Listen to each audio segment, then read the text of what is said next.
চট্টগ্রামের সর্ববৃহৎ উপজেলা ফটিকছড়ির আনাচে কানাচে রয়েছে অসংখ্য ঐতিহাসিক নিদর্শন। এসবের অধিকাংশই মুসলিম স্থাপত্যের। এমন একটি অনন্য নিদর্শন উকিলবাড়ির জামি মসজিদ। মোগল আমলের স্থাপত্যশৈলীর অন্যতম প্রাচীন এই মসজিদটি উপজেলার কাঞ্চননগর ইউনিয়নে অবস্থিত। উপজেলা সদর থেকে প্রায় ৮ কিলোমিটার দূরে কাঞ্চননগর ইউনিয়ন। কাঞ্চননগরের প্রধান সড়ক থেকে ২০০ মিটার পশ্চিমে উকিলবাড়িতে অবস্থিত উকিলবাড়ি জামি মসজিদ। বিভিন্ন সময়ে দর্শনার্থীরা আসেন এই মসজিদ দেখার জন্য। জনশ্রুতি রয়েছে তৎকালীন জমিদার মনোহর আলী ওরফে বোচা উকিল মসজিদটি নির্মাণ করেন। সেই হিসেবে এটির নামকরণ করা হয় উকিলবাড়ি জামি মসজিদ। একই উপজেলার ভোজপুর এলাকার কাজীবাড়ি জামি মসজিদ দেখে এটি নির্মাণে অনুপ্রাণিত হন জমিদার মনোহর আলী।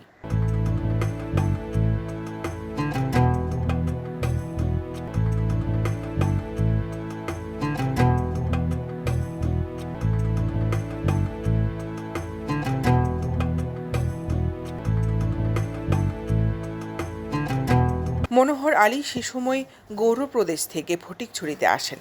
তিনি ফরাসি ভাষার একজন ভারতীয় আইনজীবী ছিলেন। তার বাবা ছিলেন একজন কৃষক। জানা যায় চট্টগ্রাম নগরের বাকুলিয়ায় তারাকা মিস্ত্রি এই মসজিদটি নির্মাণ করেন।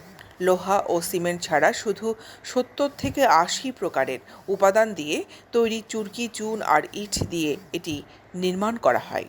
বর্গাকার ইট সহ বিশেষ কিছু উপাদান ব্যবহৃত হয়েছে মসজিদটিতে। মসজিদের উপরে রয়েছে একটি বড় গম্বুজ এবং ছোট বড় ২৫টি মিনার। একসময় মসজিদের পাশে ছিল মুসাফিরখানা ও নোঙরখানা। তবে কালের বিবর্তনে না থাকলেও বেঁচে থাকা ১২ পুরুষের ওয়ারিশগণেরা ভাগাভাগি করে এই মুসাফিরখানা পরিচালনা করছেন।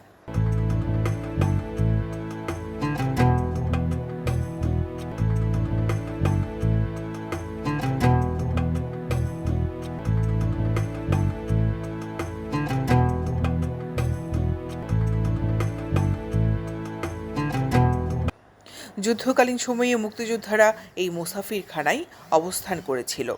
দিনে ৫০ জনের বেশি মুসাফির আসত এখানে। বর্তমানে মসজিদের রক্ষণাবেক্ষণ, মুসাফিরখানা পরিচালনা ও বছরে ৩ বার মুসল্লিখানা মানে মেজবানি খরচের জন্য মসজিদটির নামে শতাধিক একর জমি ওয়াকফ করে যান জমিদার মনোহর আলী।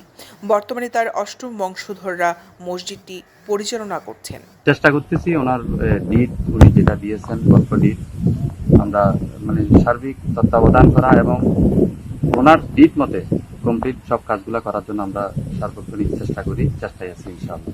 প্রান্ত থেকে পুরানা মসজিদ হিসেবে দেখতে আসে, অনেকে নিয়ত করে আবার করতেও আসে।